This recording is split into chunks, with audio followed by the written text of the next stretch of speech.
మిత్రులారా, కవిత గారు నిన్న ఫోన్ చేసి అన్నా మీరు రావాలని చెప్పారు. 2010లో 11లో 12లో కూడా కవితక్క ఫోన్ చేసింది. అప్పుడు కూడా అన్నా మీరు రావాలన్నారు. అప్పుడు రమ్మంటానికి ఇప్పుడు రమ్మంటానికి నాకు పెద్ద తేడా కనిపించలే. ఒకటే, తెలంగాణ అస్తిత్వం పైన దెబ్బ తగిలినప్పుడల్లా అన్నా మీరు రావాలా, మనందరం నిలబడాలన్నటువంటి విషయాన్ని జాయింట్ యాక్షన్ కమిటీగా మనందరం ముందుకు పోవాలని చెప్పి కవితక్క చెప్పారు. బతుకమ్మకు బిరుదరాజు రామరాజు గారు చెప్పినట్లుగా 1000 సంవత్సరాల చరిత్ర ఉంది బతుకమ్మకు. కానీ తెలంగాణ ఉద్యమంలో బతుకమ్మను విస్తృతపరిచినటువంటి బతుకమ్మ నిర్వచనంగా కవిత గారు నిలబడ్డారు. కవితమ్మ ఈరోజు ఏర్పాటు చేసినటువంటి యొక్క సమావేశంలో మొదట మాట్లాడిపోతే ఒక సౌలభ్యం ఉంటుంది, చివరికి మాట్లాడితే ఇంకో సౌలభ్యం ఉంటుంది. మొత్తం అందరూ మాట్లాడిన విషయాలను చూస్తే, మా తేలు విజయ పాడిన పాట వింటే, దేశపతి అందరూ మాట్లాడారు. ఊరు వాడకు మధ్యలో ఉన్నటువంటి బెర్రను చెడిపింది బతుకమ్మ, అది తెలంగాణ ఉద్యమంలో వచ్చినటువంటి మాట. అది నాకు బాగా నచ్చినటువంటిది. ఎందుకంటే ఈ చర్చని ఇప్పుడు చేస్తున్నారు కాబట్టి చెప్తున్నారు. మీదే ఊరు అంటే మాకు ఊరు ఉందంటాడు, ఊరు బయట వాడిని మీది ఏదంటే కొంచెం తడమా ఇస్తాడు. అట్లా ఊరిని వాడని ఏకం చేసింది బతుకమ్మ అనడం ఈరోజు చాలా గర్వంగా అనిపిస్తుంది. రెండు, తెలంగాణ ఉద్యమంలో అస్తిత్వానికి సంబంధించి చాలా చాలా ముఖ్యమైనది. తెలంగాణ రావడానికంటే ముందు 2001లో తెలంగాణ అన్నటువంటి పదాన్ని పట్టుకొని నిలబడితే ఎన్ని మాటలు మాట్లాడారో, ఎంత గేలి చేశారో, ఎంత హేళన చేశారో, ఎట్లా మాట్లాడారో తెలుసు. వాళ్ళందరినీ ఈ రెండు కళ్ళు చూసినాయి. ఉద్యమం చూసింది, ఉద్యమం తన రెండు కళ్ళతో చూసింది.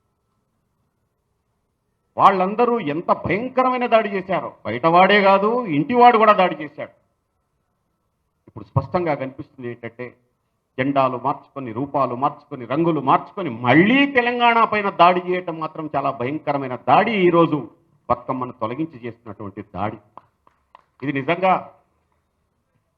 ఈ రౌండ్ టేబుల్ కాన్ఫరెన్స్ నుంచి మాట్లాడిన మాటలు మొత్తం కూడా ఇంతవరకు మధ్య సిలబస్లో మాకు ఆ ప్రొఫెసర్ గారు చాలా మంది పాఠాలు చెప్పారు. మా నాయన కూడా పాఠం చెప్పిండు. కానీ మరి తల్లితో మాట్లాడడానికి కూడా జీవోలు కావాలి, తల్లికి నమస్కరించాలంటే జీవోలు కావాలని ప్రపంచంలో ఎక్కడ లేదు. ఇక్కడ మాత్రమే జీవో తీసుకొచ్చి పెట్టి విగ్రహాన్ని పెట్టారు.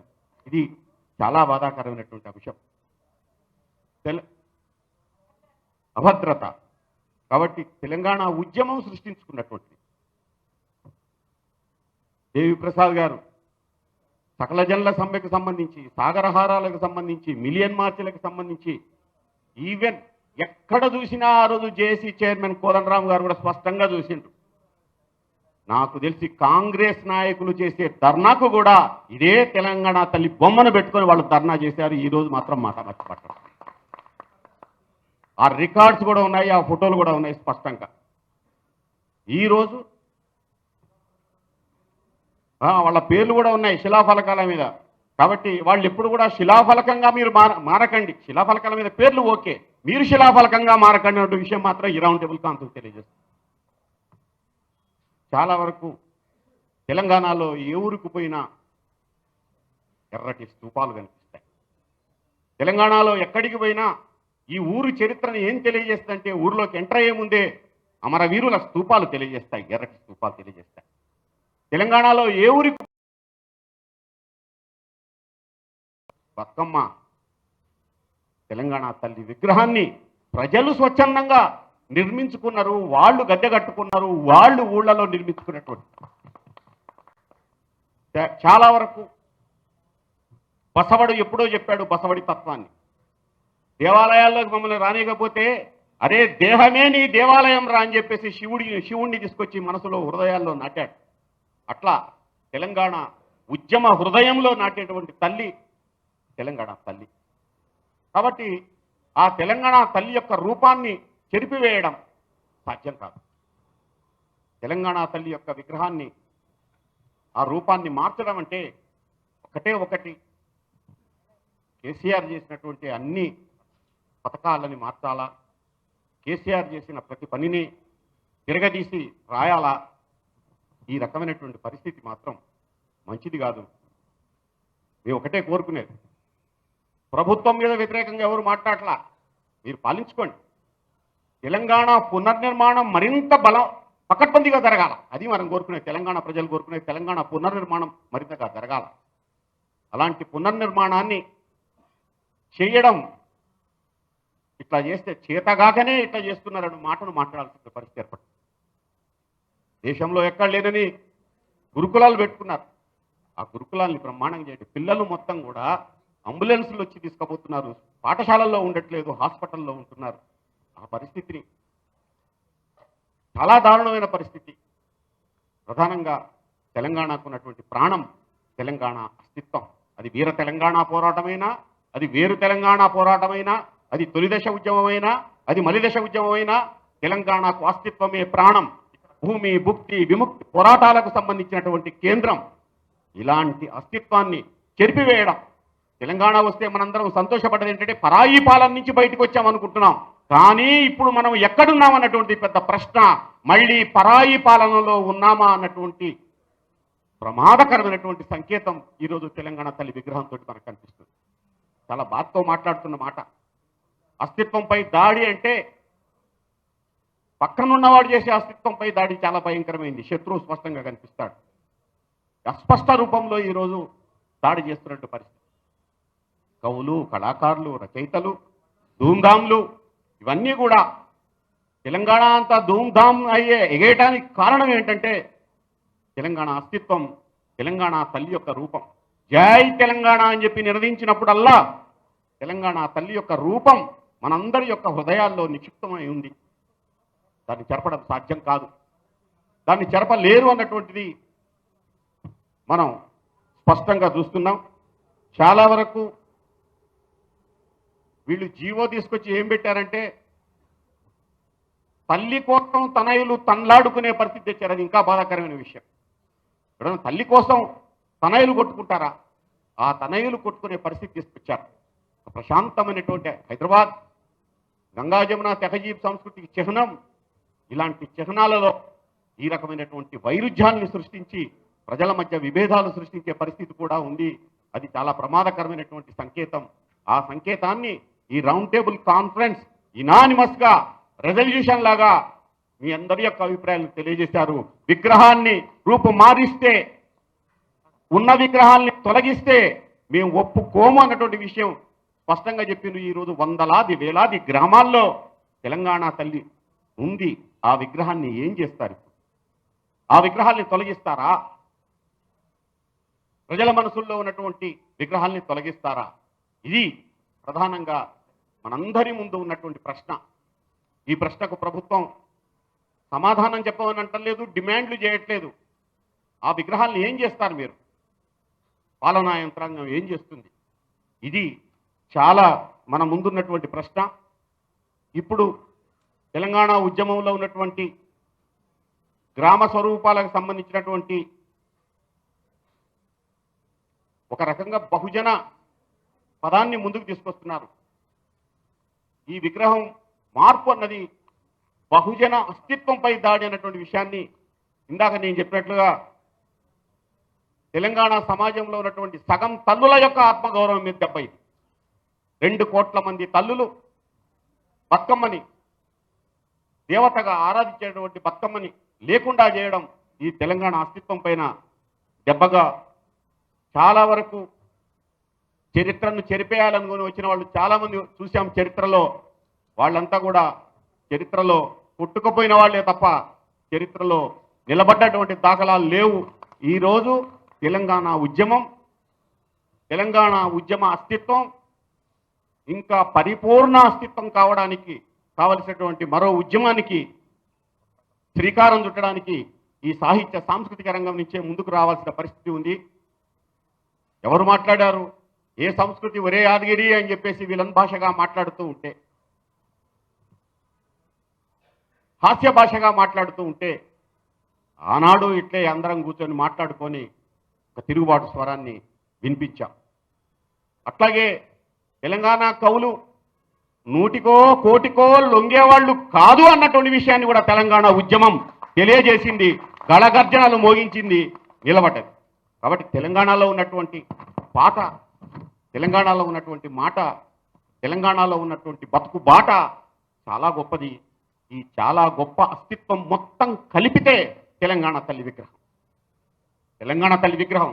అందుకే తెలుగు తల్లి అప్పుడు వార్తా దినపత్రికలో ఉన్నటువంటి ఎడిటర్గా ఉన్నటువంటి అశోక్ గారు 7-8 వ్యాసాలు రాశారు. కాబట్టి తెలుగు తల్లి చేతిలో ఉన్నటువంటి ఆ కుండ ఉంది, నీళ్లు వస్తుంటే బాబు ఆ నీళ్లు మాకు పోయినాయి కాబట్టి మేము నీళ్లు నిధులు నియామకాలు అని ఘర్షణ చేసి యుద్ధం చేస్తున్నాం. కాబట్టి అప్పుడే కదా అన్నది, ఎవరి తల్లిరా తల్లి, మా తల్లి కాదురా అన్నటువంటి విషయాన్ని కేసీఆర్ గర్జించిన తర్వాతనే తెలంగాణ తల్లి రూపానికి సంబంధించినటువంటి పరిస్థితి ఏర్పడింది.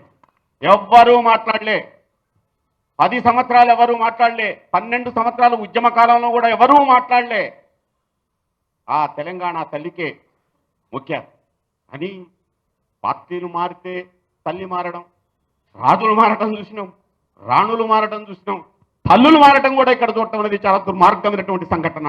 అది ఈరోజు తెలంగాణ రాష్ట్రం చూస్తుంది, చాలా బాధాకరమైనటువంటి విషయం. కాబట్టి మనందరం కూడా ఒకటి,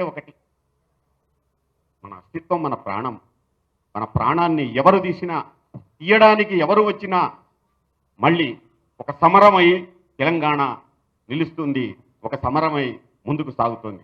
కాబట్టి మీకు మీరుగా తెచ్చుకుంటున్నారు. ఇది తెలంగాణ ప్రజలంతా కూడా చాలా నిశ్శబ్దంగానే ఉన్నారు. ఒక సంవత్సర కాలం పాటు మీరు ఏది చేసినా చేయకపోయినా నిశ్శబ్దంగానే ఉన్నారు. కానీ అస్తిత్వంపై దాడి చేస్తే మాత్రం 69లో నాకు 6 సంవత్సరాలు, 69లో నిలబడ్డటువంటి అక్క ఈరోజు వచ్చి మాట్లాడుతుంది మీ అందరికీ, బిడ్డలారా ఇది తెలంగాణ తల్లి అన్నటువంటి విషయాన్ని స్పష్టంగా చెప్తుంది. ఇక రమణాచారి గారు, ఆయన చూస్తే మీరంతా ఏమనుకుంటున్నారో, రోజు రవీంద్ర భారతిలో వచ్చి చాలా ఉదాత్తుడుగా, చాలా ధర్మదాతలాగా మాట్లాడుతున్నారు అనుకుంటున్నారు మీరు. 69 ఉద్యమంలో పోలీస్ స్టేషన్కి నిప్పు పెట్టి వచ్చినటువంటి వాడు రమణాచారి ఈరోజు ఇక్కడికి వచ్చి కూర్చొని మాట్లాడుతున్నాడు. తెలంగాణకు మళ్ళీ ఏమన్నా జరిగితే నా 73 సంవత్సరాల వయసును కూడా లెక్క చేయను, మళ్ళీ నేను 37గా మారిపోయి వస్తాను అన్నటువంటి విషయాన్ని ఈ యొక్క రౌండ్ టేబుల్ తెలియజేస్తుంది. కాబట్టి ఈ రౌండ్ టేబుల్ కాన్ఫరెన్స్ మిత్రులారా, నా వైపు చూస్తున్న గొట్టాలు, నా వైపు చూస్తున్నటువంటి దృశ్య రూపాలు, అక్కడ రాస్తున్న విలేకరులు, నాకు తెలిసి 14-15 సంవత్సరాలుగా ఉన్న విలేకరులంతా కూడా ఇదే తెలంగాణ తల్లి రూపంతో మీరంతా చూపించి ఉద్యమంలో మీరు కూడా జై తెలంగాణ అని చెప్పినటువంటి వాడు. కళాలు పట్టుకున్న యోధులు మొత్తం కూడా ఇదే తెలంగాణ తల్లి యొక్క రూపాన్ని చెప్పినటువంటి వాడు. ఇప్పుడు తల్లుల మార్పుకు సంబంధించి నిజంగా దినపత్రికలు కూడా, ఎలక్ట్రానిక్ మీడియా యాజమాన్యాలు కూడా అందరూ మీరు చూడండి, మీరు ఏమి అసైన్మెంట్ చేసి పంపించారు, ఉద్యమంలో మీరు చేసిన అసైన్మెంట్ ఏమిటి, ఆ విలేకరులు రాసుకొచ్చి తీసుకొచ్చి పత్రికల్లో వచ్చినటువంటి వార్తలు ఏమిటి, అదే తల్లి యొక్క రూపం మీద మనం రాసిన వార్తలు సత్యాలా కాదా అన్న విషయాన్ని కూడా ఈరోజు జర్నలిజం తెలియజేయాల్సిన అవసరం ఉంది. ఎందుకంటే సంపాదకులుగా ఉన్నటువంటి వాళ్ళు, జర్నలిజం రథచక్రాలు ఈరోజు మాట్లాడుతున్న మాటలని చూపిస్తున్న వాళ్ళు, నేను కూడా ఒక జర్నలిస్ట్గా పనిచేశాను కాబట్టి, జర్నలిజం ఒక పవిత్రమైనటువంటిది కాబట్టి ఇలాంటి సందర్భాల్లో చెప్పాల్సిన అవసరం ఉంటుంది. న్యాయపీఠాలు కూడా సమాధానం చెప్పాల్సిన అవసరం ఉంటుంది. ఒక సున్నితమైన అంశం, ఒక భావోద్వేగానికి సంబంధించిన అంశం, ఒక తల్లికి సంబంధించిన అంశం, ఇట్లాంటి సందర్భాల్లో న్యాయస్థానాలు కూడా ప్రజల మధ్యలో చిచ్చు పెట్టకుండా తగిన తీర్పులు ఇవ్వాల్సినటువంటి పరిస్థితి కూడా న్యాయస్థానాలకు, మీడియా, ప్రజాస్వామ్యానికి ఉన్నటువంటి 4 స్తంభాలు కూడా ఈ విషయం పైన ఆలోచించాలని చెప్పేసి కోరుతూ, మొత్తం మీద మళ్ళీ నా తెలంగాణ కోటి రతనాల వీణని దాశరథి రాసినటువంటి పాటను గొప్పగా చెప్పుకుంటాం. కానీ తెలంగాణ అవసరమైతే, సందర్భం వస్తే నా తెలంగాణ కోటి కత్తుల వాన అన్నటువంటి విషయాన్ని కూడా తెలంగాణ ఉద్యమం చూపించింది. తెలంగాణ ఉద్యమానికి సంబంధించినటువంటి కథనాన కుత్తుకుల నవలీల తెగనరికి జయశంకర్ సార్ స్పష్టంగా చెప్పాడు. అది మా జాతీయ గీతం, మా తెలంగాణ జాతీయ గీతం అని చెప్పి హీరాలాల్ మోరియా సభలో ఖమ్మం చెప్పాడు జయశంకర్ సార్. కాబట్టి మిత్రులారా, ఈ అంశంపై ఈరోజు జరుగుతున్నటువంటి ఈ సమావేశం మళ్ళీ ఒక కొత్త ఉద్యమ రూపుకు, కొత్త ఉద్యమ శ్రీకారానికి కవిత గారు శ్రీకారం చుట్టారు. మీరు ముందుకు పోవాలని, ముందుకు నడవాలని, తప్పకుండా ఈ ఉద్యమాన్ని, తెలంగాణ అస్తిత్వాన్ని బతికించాలని, ఇందాక తెలంగాణ సంపూర్ణ తెలంగాణ కావడానికి కావాల్సిన బహుజనకు సంబంధించినటువంటి ఒక అస్తిత్వం కూడా ఆ తెలంగాణ తల్లి రూపంలోనే ఉంది. మేము చెప్తున్నాం, స్పష్టంగా చెప్తున్నాం, ఆ బహుజన అస్తిత్వం కూడా ఈరోజు పరిపూర్ణం కావాల్సిన పరిస్థితి ఉంది. మీకు చేతనైతే, శక్తి ఉంటే 6,000 గ్రామాల్లో బీసీ సర్పంచుల్ని తీసుకొచ్చి అక్కడ పెట్టండి, అప్పుడు మాట్లాడదాం స్పష్టంగా. మీరు చేసిన వాగ్దానాల్లో ఉన్నటువంటి 420 వాగ్దానాల్లో బహుజనులు కోరుకునేది ఒకటే కోరుకుంటారు, తల్లి రూపాలు మార్చితే బిడ్డలు ఒప్పుకోరు, మా స్థానాలు మాకు ఇవ్వండి, ఆ 6,000 గ్రామ పంచాయతీ సర్పంచ్ని మాకు ఇవ్వగలుగుతారా చెప్పండి. ఈ ప్రశ్నలు చాలా ఉన్నాయి, చాలా సవాళ్లు ఉన్నాయి.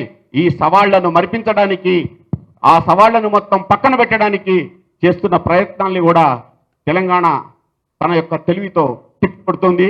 Thank you very much.